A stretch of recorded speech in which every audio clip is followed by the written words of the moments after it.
Hi, everybody. It's Rick DiClemente with Astrology Unplugged. We are an astrology show. This is our 84th week. It's free every Thursday night.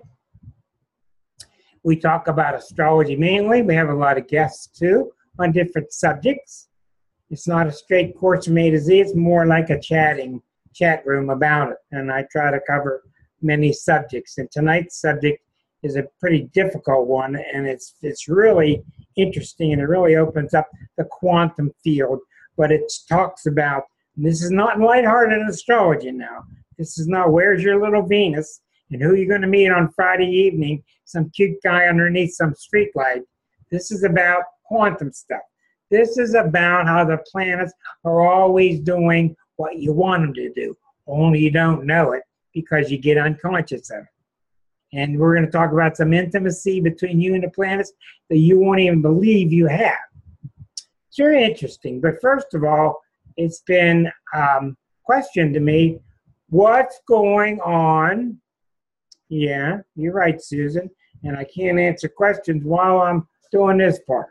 I'm going to do the chart. I'm going to show you the chart of Roseanne, since Roseanne's the big deal this week. And she's a big deal because it's collective. And who else put her foot in her mouth but yesterday? Susan, Samantha B.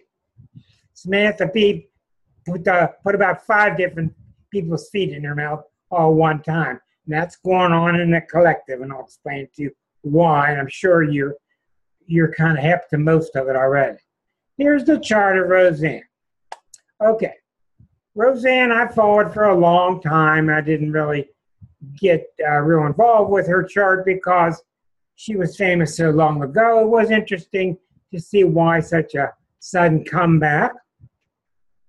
I happen to think that a lot of the Trump fever of being apolitical or not politically correct is why a lot of reasons people did take to her.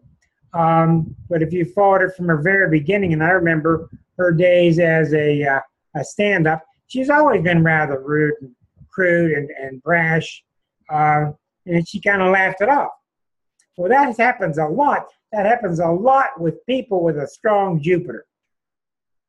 Jupiter opposite the sun. Jupiter opposite the sun is very rare. You don't see it very often.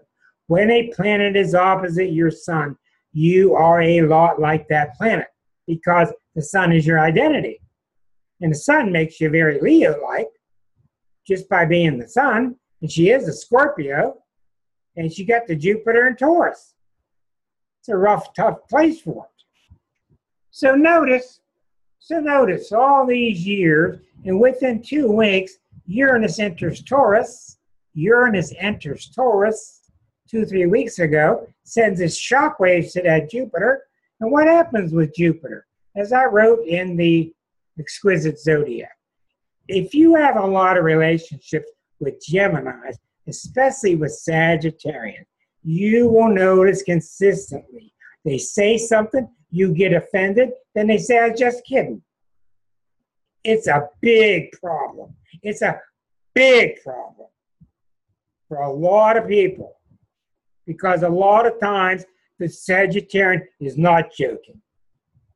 A lot of times they're bullshitting you. They try to slap you on the back and say, I'll have a drink and get over it. This is one of the reasons that Trump gets away with this, because he's got Moon in Sagittarius. He can be for something, against something, for something, against it, for it, against it, for it, against it, all the same day. We've come to expect it. But anyhow, oftentimes what happens with a Sagittarian personality is they are joking and they put a little edge on it and they really don't mean to hurt people, but sometimes they do. That's not what's happening with Roseanne. What's happening with Roseanne is this. And remember, the key to a Scorpio is one thing. Anybody remember what the thing is? The key to a Scorpio is one thing. Marcia, bud? Sensuality? Sexuality is a big part of it. Sensuality. Sensuality, same thing. No, those things are important, but that's not the key. The key is The key is whether they hate themselves or not. That's the key. So, loyalty, all those things are very important. Yeah, no betrayal, but the key to a successful Scorpio is, do they hate themselves or not? Now look at her chart deeper. All right. You notice here, you've got a sun in Scorpio, and this is a birth time too, 121, Salt Lake City. So we've got the sun squaring the ascendant. And when the sun squares the ascendant, as Arroyo tells us, I'm referring to Stephen Arroyo, retired, one of the greatest American astrologers ever. When a planet squares the ascendant, that planet's a big deal. So he's very Leo-like. She is very solar. She's very Leo-like. She's very big. She has round features. She says what she got to say. She's blunt, strong. Well, I'm not going to get into the past life and all that stuff because I just don't want to put a lot of energy into this woman. Now, she's got Mercury very strong in Sag at the top of the chart. So the Mercury is very strong. She has strong Gemini traits. This is one of the main reasons that she gets along so naturally with John Goodman, who's a Gemini himself. She got Venus in Sag. All right, she got Mars opposite Uranus. Mars opposite Uranus. She's prone to do anything she wants to do at any time. She's shock value. To shock you. Okay, she's crude. But notice here, she's more sensitive than people think because the moon is down here close to the nadir. The moon is in Gemini, but the moon itself is strong. That makes her more sensitive than you might think. But the key to her is this. Coming out of her past lives, she wanted to deal in this lifetime. She wanted to deal in this lifetime with one issue, and that is crudeness. She wanted to deal with being impatient and impulsive and just saying things and putting her foot in her mouth. So what did she do? She put the Mars-Uranus into a T-square with Saturn. 16 degrees, 18 degrees, the closest point at the square, 16, 18, the closest point is Saturn at 20. So she came into this lifetime with these same attributes, these same abilities, and she kind of enjoyed still being blunt, but she brought a lid with her. She brought a lid with her. She brought her own chaperone. She brought her own cautiousness. So, in this chart, what happened is, in my opinion, in my kind of astrology, in her past lives, as she started to inform this new lifetime, she wanted to deal with that issue because remember, between lifetimes, all the crap goes away, and the only thing you deal with at that level is you're going back to God, what's keeping you from it.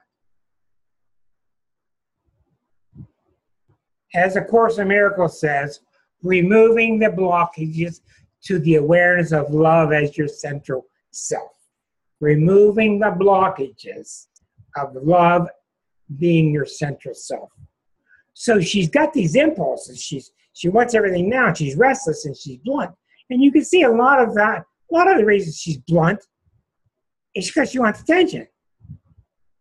That's simple. But she put a lid on it. She came here with the lid, Saturn. Now, what did Saturn do all this time? In my opinion, Saturn has saved her butt until now. This fits in very well with tonight's discussion. So when she had these outbursts, she was able many times to put a lid on it, to stop it, to curb it, to do the anti-Libra thing, right? To say something. Libra always comes out smelling like a rose. They say things smoothly, tactful. She's the opposite. Okay, but what happened to her this past week is that Saturn went through the ultimate test in her life, in her lifetime, and here's the reason why. Okay, remember, All our impulses kept going. They kept boom, boom, boom, boom, boom, boom, expressed through Saturn. And Saturn's not a good planet to express through. Saturn is not conductive like water is, or like Mercury is, or steel is. It's a blocking planet. It's a compressive planet. So it wasn't getting properly filtered. It wasn't getting properly. It was getting suppressed, but it wasn't getting processed. It was getting suppressed, but it wasn't getting processed. Process means she sees, here I go again. Let me process that and transmute that into something lovelier. But what was happening, she kept suppressing it, and that's why she projects out into the world, as the world is a cruel, suppressive force, but it's really her. And Pluto's sitting at 21 right now. Pluto's right here at 21, making a right angle to 20. Pluto's at 2055. A couple days ago, it was at 2047, right here, making a perfect right angle to that Saturn. So Pluto hit that Saturn. And what Pluto does when it hits the Saturn is it gives you so many warnings, and then it exposes it. So this is a perfect link to tonight's discussion. She has been knocked off the wall. Humpty Dumpty has fallen from her fame. This is the big fall. But you got to understand something when you do this for a long time. The soul is very, very deep.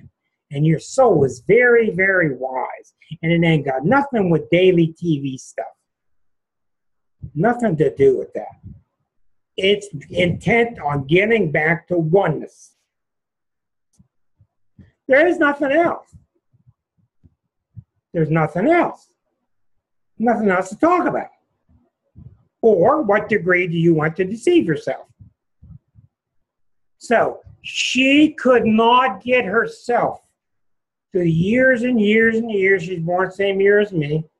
She could not get herself to process all this, to start really making spiritual advancement. So her subconscious mind decided, all right, I'll make a total ass of you worldwide. How about we do that?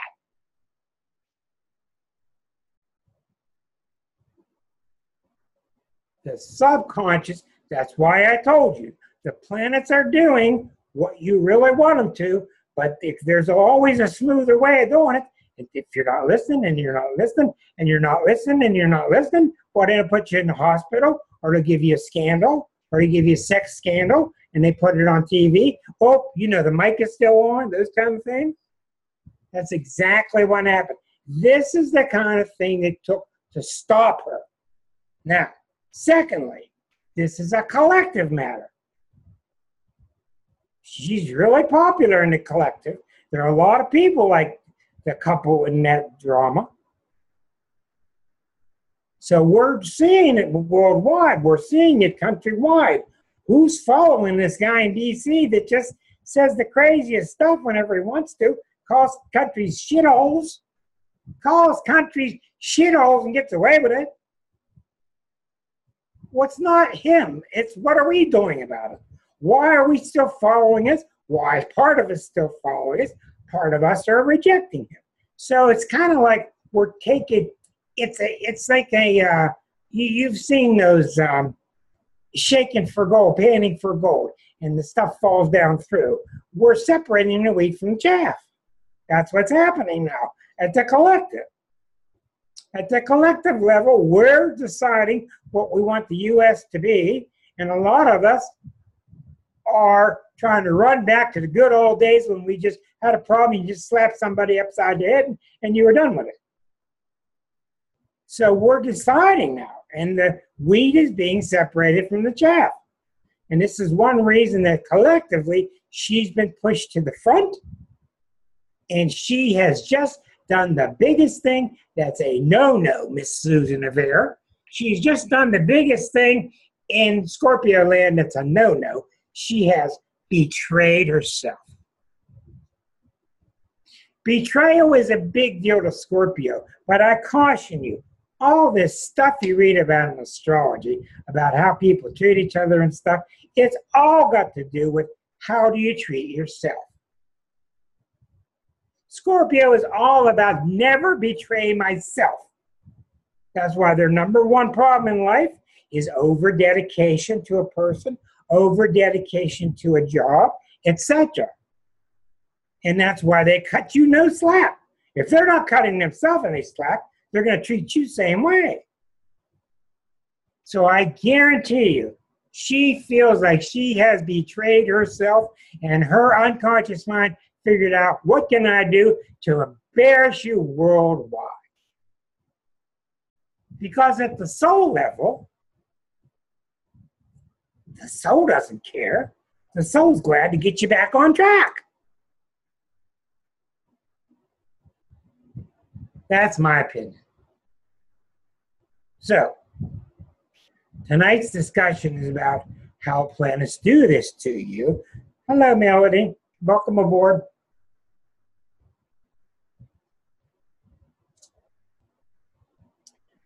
I was 20 years in the computer field. I'm not going to go in great detail. And I was in a particular niche for this certain kind of software, and I was one of the experts in that certain kind of software nationwide. Well, I got hired by a guy to come aboard at a certain college and run it, and he was 25 years ex-military. And all of a sudden, he turned against me, and he wanted to work against me, and he started to blackball me, and things weren't working, and they weren't getting good, and I didn't have an astrologer to go to at that time because I didn't know enough at that time. But what happened is, I look around and I see so many people. One of the things I listen for is, do you have a boss that's changing his tune against you? Did you have a good boss for 15 years, now you got a bad one? Did you have a good boss for 10 years, now he or she's turned bad for a couple of years? What's happening when that happens is my boss, in effect, forced me out. He forced me out because I didn't want to be there. He forced me out, but I had all these reasons that I had to stay. I had to stay and put up with it. Staying means push it down, push it down, push it down. You can't push it down. It will kill you. And when Uranus is around and when Uranus is active, it'll double, triple kill you. Mount Kilauea, however you say it. Kilauea, whatever it is in Hawaii. You can't push it down. You can't push it down. That's why I've come up with one of my Rickisms in the past several years, and it's similar to what you read, but it is as follows. You do not have the right to suppress the god or the goddess. You do not have the right to suppress the god or the goddess that wants to speak through you as you. This is what we're really trying to get to. I know I am. We're trying to get to a new definition of what we are. God, Goddess wants to speak to us, and He's speaking to us, except we keep confusing with being Marcia, or being Susan, or being Karen, or being Mark. When we let it through, it works. It works. What was happening with Roseanne? Did you notice hardly anybody was ever nice to anybody on that show? Huh? Hardly anybody was ever nice. It's cowardly. Not strong. Oh, but that's how they are, and that's the way they communicate. That kind of BS answer. She wasn't allowing her softer side out. So all she was left with was frustration. And when Pluto hits an area that's frustrated, Pluto is here to solve the problem or end it. Period. Pluto's been going back and forth over that point, even though it's a right angle. and it fired that Saturn. It said to Saturn, you're not doing the job. Because what did Saturn do? Saturn allowed that tweet to get through. Saturn didn't do its job at being the lid, being the censor. So in my case, what my boss did is he forced me out. It was turmoil for a while. Next thing you know, I end up in Pittsburgh and I start an astrology practice, which is what I wanted to do all along. And since then, everything's just gotten better and better and better and better in many, many ways, especially astrologically. Because when you have a daily clientele, you get a lot better. You just do. So when I have clients, one of the main things I listen for several things. If Pluto's around them, I listen for a couple of things. One is to have things change at work. Somebody getting meaner with you. Number two, are you cleaning out your basement? Are you cleaning out your basement? Taking the junk out of your basement. That's symbolic that Pluto's getting through to you, and it's working. Today I did a reading for a friend of mine. I won't say who nice guy, was in a very codependent marriage. He came to see me. Of course, they come when it's too late. And he was going nuts.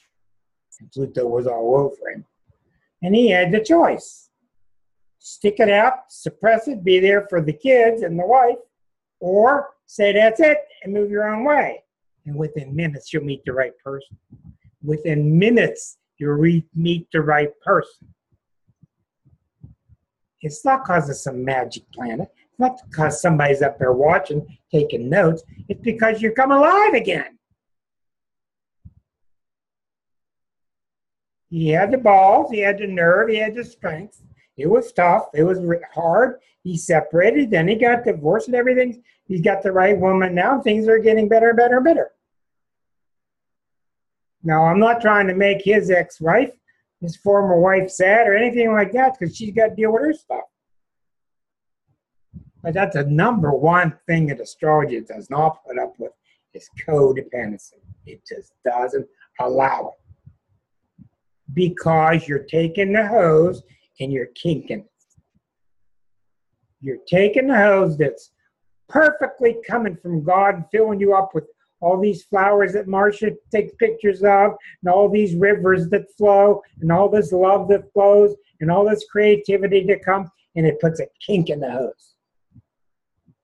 And that's why one of the notes I have tonight is, what do you think I do when I listen to a couple and they tell me they've been married 33 years? Or somebody tells me they've been married 32 years. Bing! Why? Well, anything that's 28, Saturn has gone around and it's returned. And at the age of 28, a thing runs into a natural perforation. I couldn't get out of this marriage when I was 25 years old. I couldn't get out when I was 26. But all of a sudden, at 28, the Red Sea just parted, and I was able to get out if I wanted to. That's not what Saturn does. That's not why it's doing it. Saturn is here to fix the thing or end it. Let's fix it or let's end it. 28 years old. I started a book called The 28-Year Itch. I didn't get too far because it was such a big job. This was years ago. Three River Stadium, 28 years old. Berlin Wall, 28 years old. Johnny Carson Show, 28 years old. It came to a natural ending. In the case of the Berlin Wall, it came to an ending because it wasn't strong enough inherently to be reborn for another 28. So I'm not saying the family should break up, the marriage should break up, but essentially you either got to fix it, you got to fix the friendship, or get out. If you don't get out, the marriage becomes a non-entity, and you're playing at being married. You're playing roles, but you're not married anymore. It's no longer real. So I'm reading for this lady one day, and she's dating this married man, and he's been married to this woman 32 years. And I find out that the married couple aren't getting along. They're living in a duplex, two different halves, and she wants me to tell her he's going to leave his wife and come to her. I'm like, I'm not going to do that. I don't know, and I'm not going to tell you what you want to hear. I'm not going to do that. But that guy and that woman had better solve their issues. Now, if they get to the 27th year and they feel the problems and they go to a therapist and they get honest and they repair their friendship, then they're good to go, and that's nice. But if they want to just hold their breath and stay in each other's corner because I want somebody to talk to, I just want somebody to talk to, I want somebody who's going to be there, well, that's what you're going to end up with. You're going to end up with somebody that's there. You may forget their name. So you see how the cycles, they take care of us. They take care of us. They're on and on. So my boss forced me out, and I kept trying to get another computer job, and I'd finish second, and I'd finish second, and I'd finish second, and I couldn't do it. And the reason why is my unconscious mind didn't want the damn job. And as soon as I started to think about astrology, somebody said, you can stay here. We can open business here. We can do this here. Oh, yeah, I'll let you read here. Oh, yeah, the door's just opened. We don't want to believe that somebody's got our back. We don't want to believe God, Spirit, Jesus, whatever you call it, knows what we need and is providing it. Why don't we believe it? Because it gives us lots of winology. Lots of winology. We can whine all we want. Huh? We can whine. When we ask for help, nobody shows up.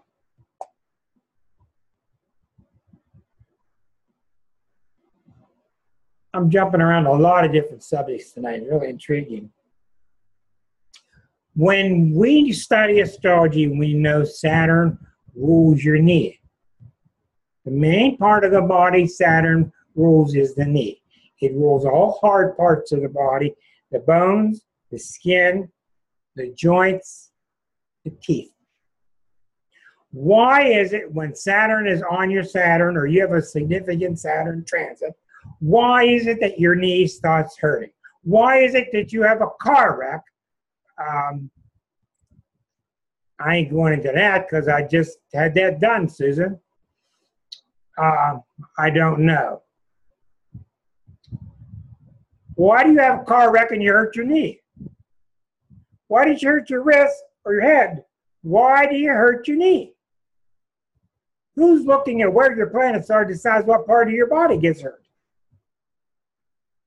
Why, when Uranus is on you, do you have a wreck and you hurt your ankle? Not your knee, not your foot, it's your ankle. Why? Why, when it's Taurian, you hurt your neck? Who knows this stuff? Who's controlling this? Do you see the intelligence of the universe working? It's incredible. I don't have all the answers. All it does to me is it just affirms the connection that everything has. Okay, now I want to go straight to the planets so we get a good idea. Pluto, I was back on Pluto. When Pluto is on you, you will commonly feel a dark cloud above you. You will commonly feel, I'm losing my support systems. Let's get into that. The people going through a Pluto time that start losing their support system. I can't see grandma anymore. My aunt's not available anymore. My mother-in-law is not talking to me anymore. The fund that kept feeding me money has fizzled out. It doesn't care about the things. The support goes away. the planets are about the life forces coming to you, or it's not. The life force, let's rephrase that. The astrology is about the life forces always coming to you unless you block it. Period. The people who lose their connections the most are the ones who are the most blocked. The people who are trying, they're making efforts to get rid of the old. Like Karen was saying, she's got these toxins coming to the surface. That's a good thing. And most of the times I have seen with people,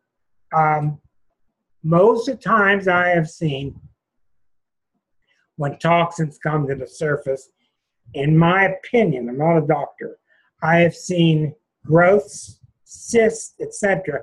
Most of the times, it's been a good that it came to the surface. They do a biopsy, and it's not bad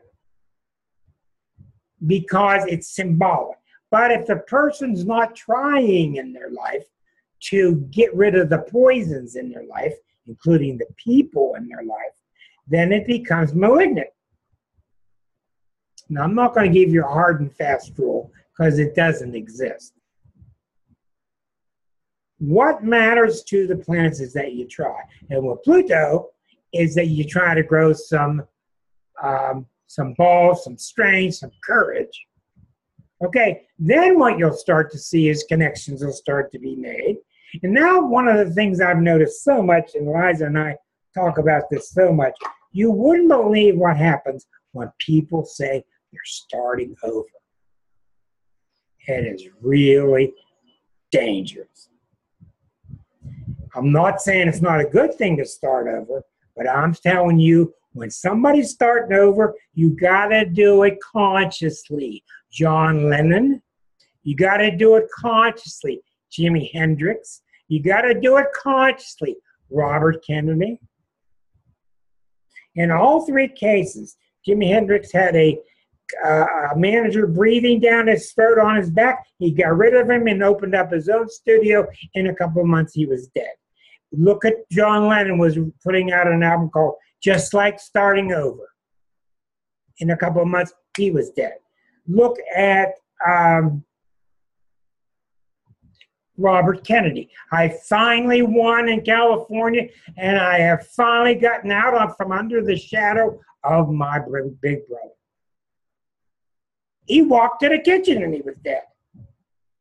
Now, what happens is this, and I'm certainly not advocating that anybody get assassinated, but what happens is this, the unconscious mind, you said this earlier, Susan, you get what you feel you deserve.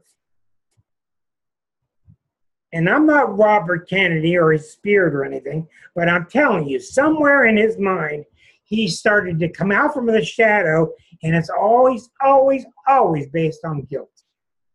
And there was guilt. He was getting the limelight. He came out, and for that second, the universe listens to you.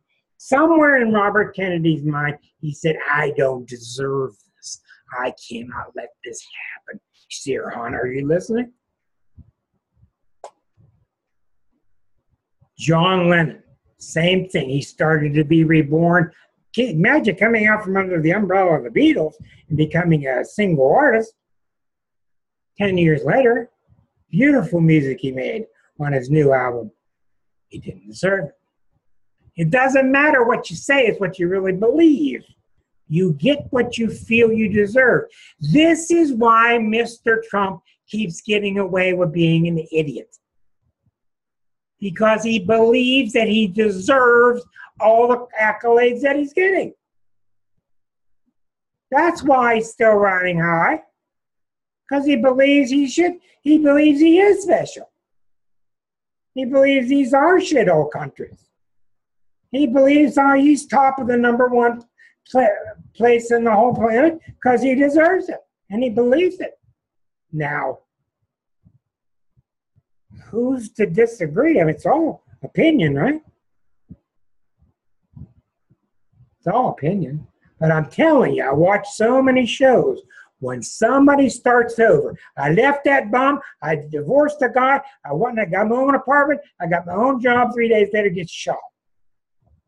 A lot of times, people go and they're reborn, and it happens. It's very Plutonian to rise from the ashes, to be born again.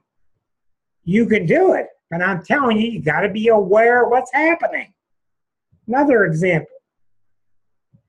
When I'm going to go see somebody, you ever get in a car and you're going to go see somebody, and I'm not going to get real personal here, but I'm going to say this. You go to see somebody, and maybe there's something at that person's house that you just can't stand. Or maybe there's somebody else at the house that you just can't stand, but you love the one person. I'm telling you, without a doubt, you had better go to that house consciously. I get in the car and I say, I'm going to so-and-so, and I don't want to see them, but I really want to see this, and I'm doing it consciously, and the car will just miss me. Because if you say, I'm going, but I don't want to go. I'm going, but I don't want to go. Your mind doesn't know what to do. Your brain doesn't know what to do. And the brain starts sending out signals that are aberrant. And it puts a Mack truck in your lane. So the only thing I could do to stop you is I had to get somebody in your lane to stop you. Because you said you didn't want to go. That's why you got to do it consciously. So think about it. When people have trouble, they move out and they're having trouble, and they end up going to see a therapist. That's what happens anyway. What do you think happens at the therapist's office? You uncover these deeper feelings. You sort through them. But starting over is very dangerous. You need to really listen to the person's issues, and it really comes down to deserving. It really does. And I'm not going to judge anybody, because to me, everybody deserves all the best that they can get. More power to you. But remember, we're coming out of a deeply religious, brainwashed dogma period. We're coming out fast, man. We're coming out fast. So,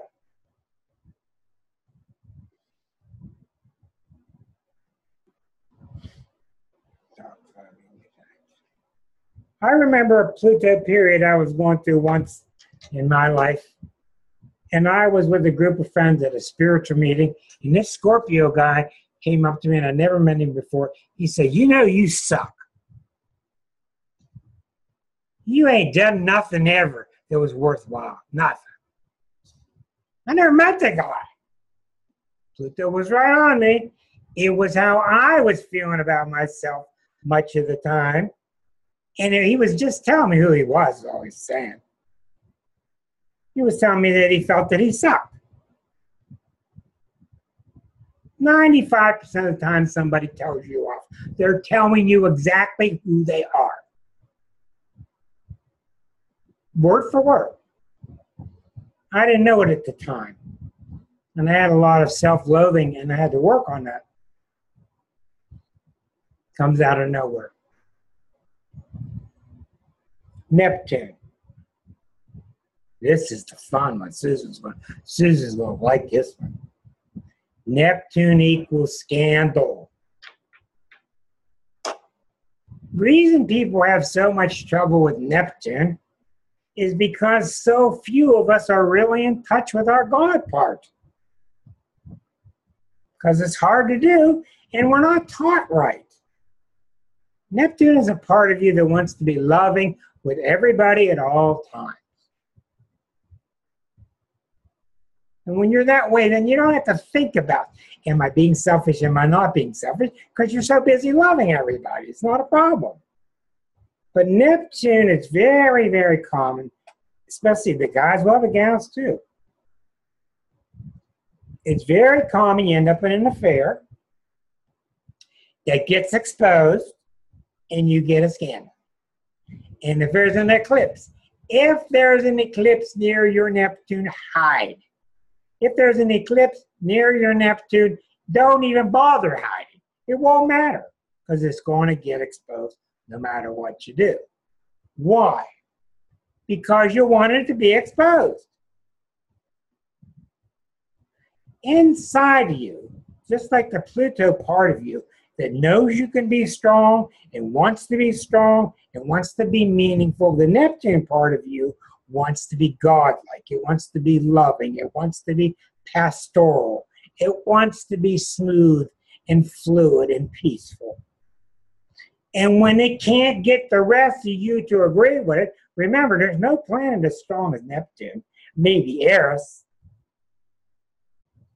Eris might be, because she's a big mama. She's really stirring up stuff. Neptune is the powerful planet, the Christ-like planet. I'm trying to get you in touch with the God connection in you. I'm trying, Karen. Are you listening? I'm trying, Susan. Are you listening? And I'm the voice of your inner self. It's not Rick talking. It's you talking. Well, if you've had a habit of poo-pooing it or shoving it down, then Neptune says, well, I can't get him to understand. I can't get him to pay attention. So what do? And the number one thing, Karen, that Neptune does, I'll start scaring the shit out of you with all kind of physical woo-woo. Oh, you're having this big rash. Oh, you're starting to get fuzzy in the eyes. All kind of stuff starts happening. 99% you go to the hospital, they find nothing wrong with you. They tell you it's a virus. Okay? It's imaginary. It is psychosomatic. Plus, Neptune, when it's on you, makes you more sensitive, and you're real sensitive to ragweed than you never were before. You're real sensitive to this kind of Pepsi, and you weren't before. So what Neptune does is you look around one day, and all the stuff's gone. Where'd my family go? How'd these Mexicans get here? How'd this happen? It didn't sneak in like the fog on a stage. You knew what was happening when Neptune was there, before Neptune was there, and you didn't care. So, when Neptune is on you, it wants one thing, and it will confuse you. If you're not talented, and if you're not smart, and you're not acute, Neptune wants you to go back home. To that place you've all been when your eyes closed. To that place you go to when you've had peaceful lovemaking. To that place you go to when you hear wonderful violin playing. It wants you to go back to that heavenly state inside. And it doesn't want to hear anything else. It doesn't want to hear anything else. And this is why you get, I told you the family in Pittsburgh years ago, the mother, the father, the two kids. The father's going through Neptune. He's about 26 years old. You got to come read from Rick. He wants to leave the kids. The kids are 3 and 4. He wants to leave the family and go to Las Vegas and wear shiny glasses and be a state trooper. I go in and I say, man, why do we even talk about this? What's wrong with you? Go to Las Vegas, get your glasses, and in the long run, the family will be better off. That's what happened. He went, it all fell through, the illusion fell apart. This is what's so greatly focused on by Liz Green's book called Neptune. She wrote the Bible on Neptune. It's called Neptune. Liz Green with 3 E's. And she talks so much about the glamour. People with strong Neptunes in their chart, they want to be filmmakers. They want to be photographers. They want to be artists. They don't want to live in the, quote, real world because they want to live in the refined world. Now, there's a real difference. It's a real fine line with Neptune. Do you want to live in a refined artistic world, or do you want to just escape things because you don't want to face confrontations? There's a difference. But with Neptune, as with all the planets, if you try, Neptune will help you. You try to spend your nights in a more peaceful way. You spend your time listening to smoother music, softer colors, quieter walks. You try to calm your life down, living closer to the spirit that's in you. Then he or she, Neptune surely must be a she, even though he's pictured as a he, as the Greek god.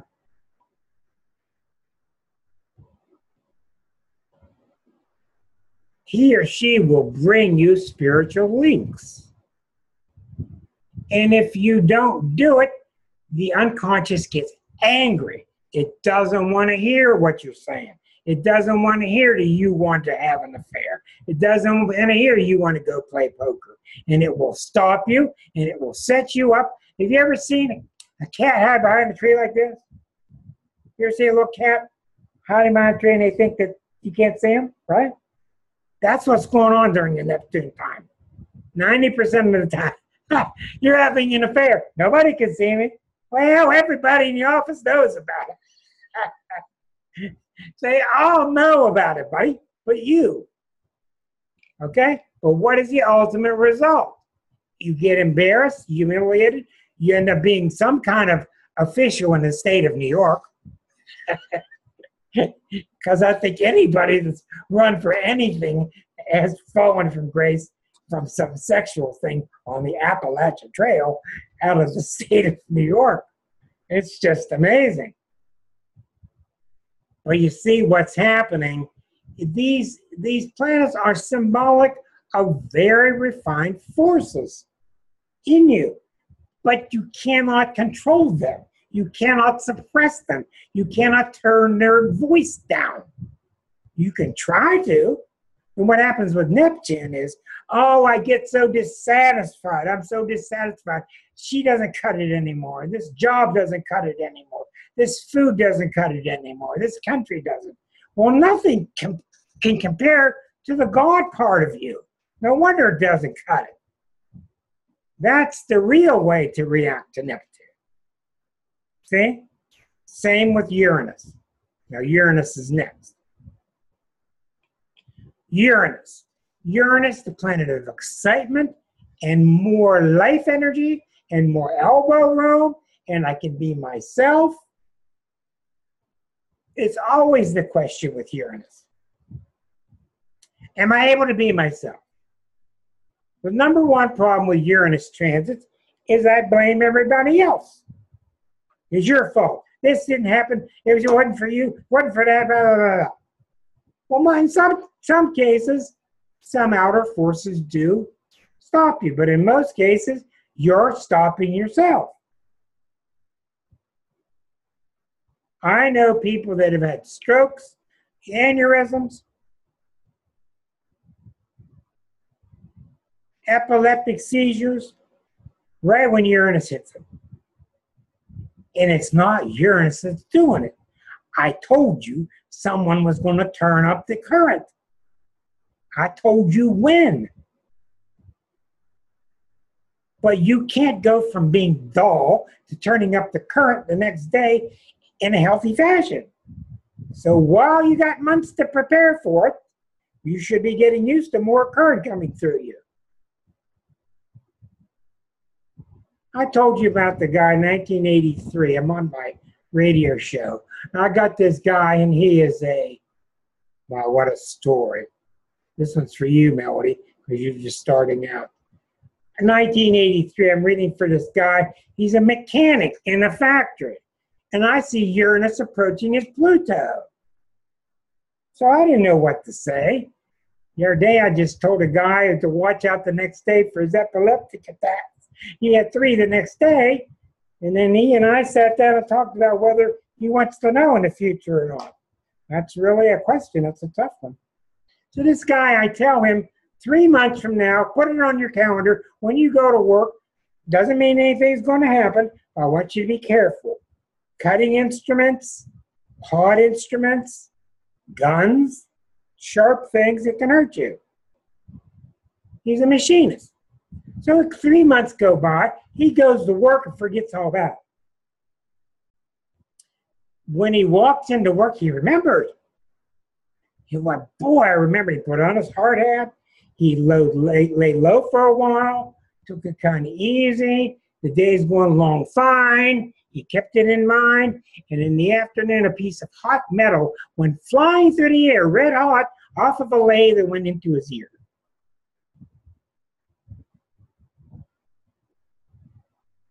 With warning.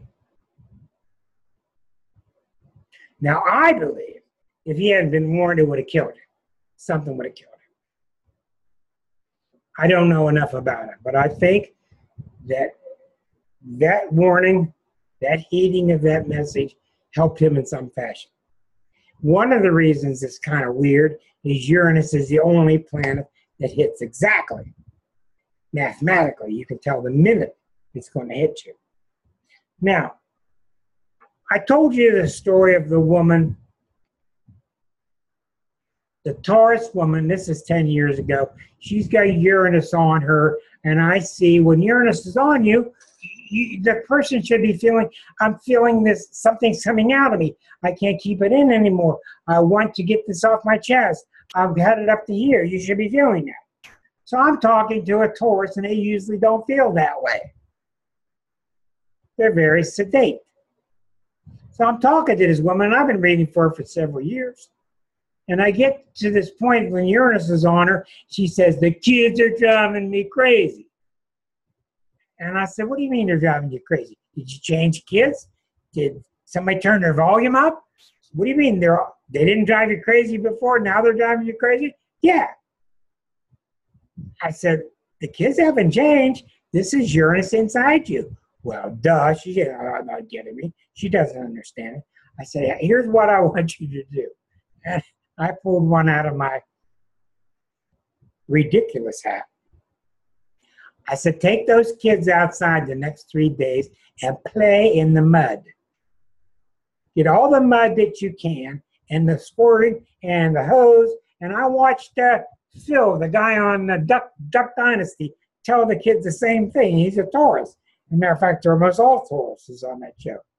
Go get muddy and throw mud at each other and just go outside the box and be nuts and throw mud pies in each other's face and have a blast. She called me about 4 days later. She says, I don't know what you did, but we're just having a picnic over here. But see, she broke through it, but she had to break through it through the kids, and apparently. But what the planets were doing was we needed to get her out of herself to come out of this logically behaving like a lady behaves.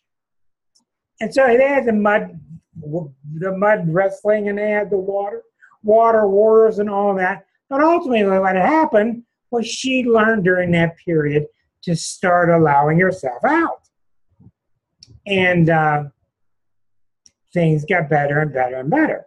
So that's what the astrologer can do. We can map when these planets are coming, what they feel like. This cat must be in Aries, Marcia. Is this cat? This is Lillian. Is Lillian? Is she in Aries? April? Her birthday is May 17th. May 17th. Oh, she's a Taurus. Is she stubborn? Oh yeah. Very stubborn. Okay. All right. So let me see what else I got. Now, I want you to follow this one, because this is far out. This is really something. I think one of the critical problems, this is far out. I'm going to get a drink of water.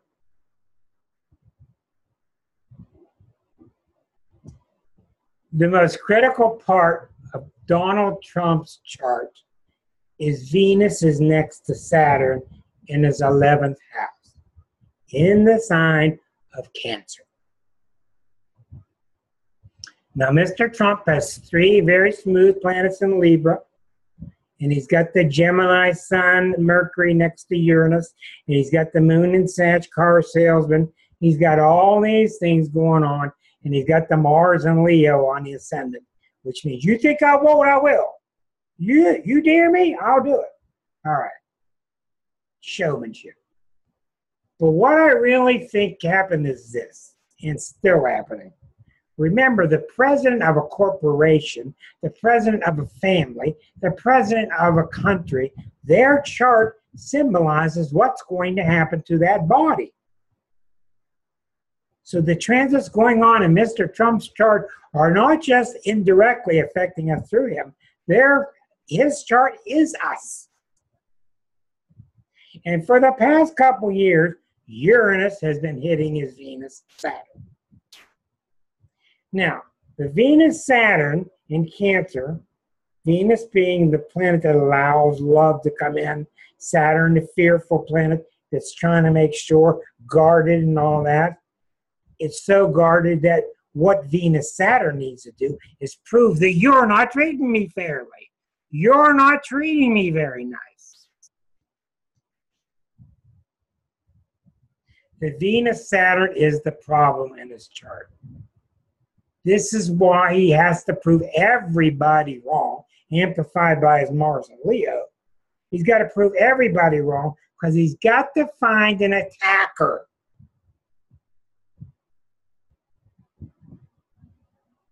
And how does he find them? By attacking first. But he justifies it. If you weren't mean to me and didn't treat me so bad, I wouldn't have to fight back with you. But he's actually being the aggressor. So you follow me now. This is really something here. And I think I'm on to something very big. Now, Venus Saturn is very common with people who are cautious, who are shy, but in some situations, it can be very crippling emotionally. And when you got a Gemini to begin with, who are known for being kind of emotionally challenged, his whole chart is based on mommy doesn't love me. Something like that. And if she treated me fairly, I wouldn't have to do all these things. If she just treated me fairly. How many times does he use that in a sentence? The word fairly. Once every sentence? Twice? It's not fair. Now, when Uranus came into square, his Venus Saturn in the last couple of years, that was an indication that his Uranus was ready to dismantle the Venus Saturn. Transiting Uranus is symbolic that he was becoming more ready to dismantle the Venus Saturn. That doesn't mean he could do it, because it might be too much to ask.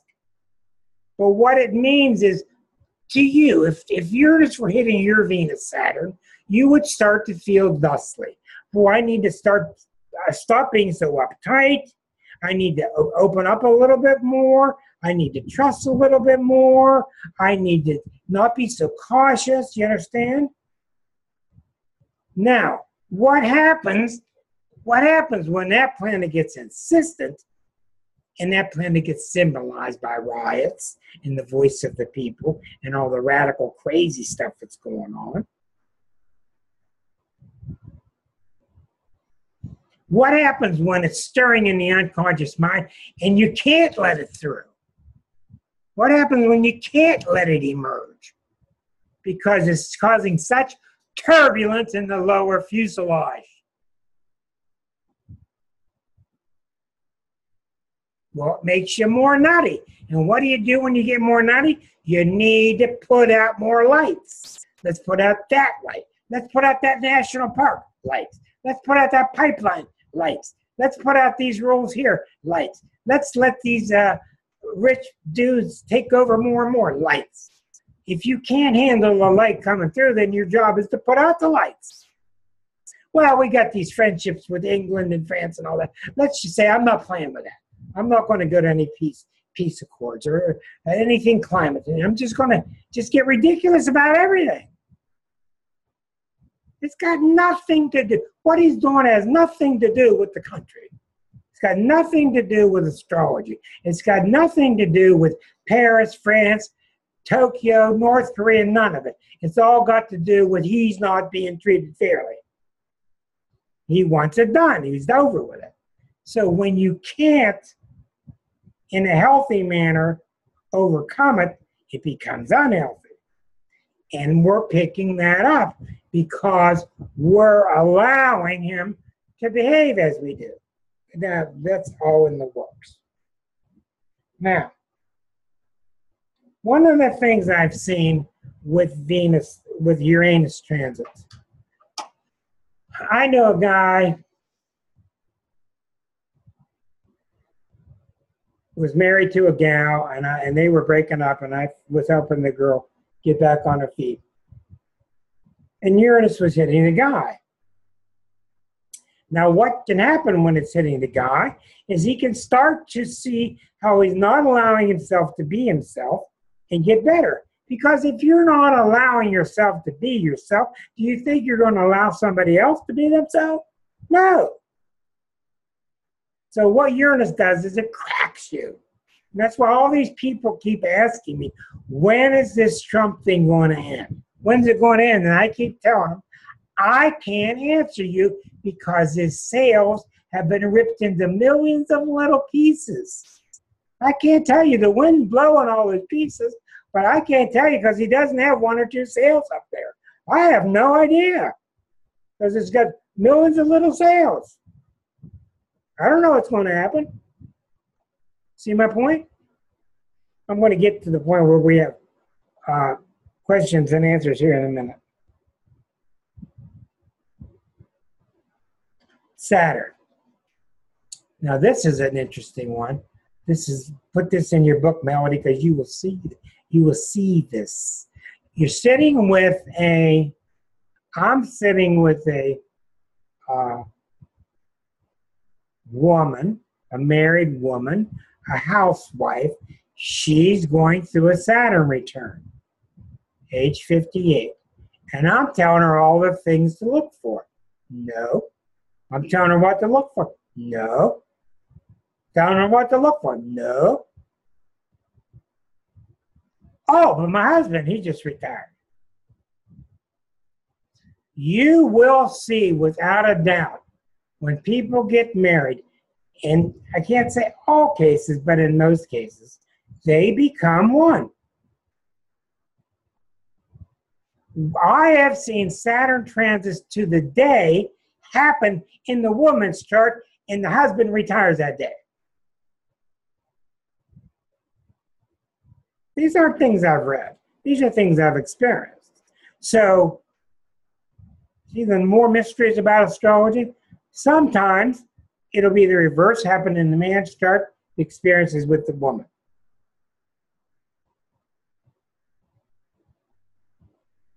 Oh, this is one thing I want to mention about Saturn and David Hawkins before I forget here.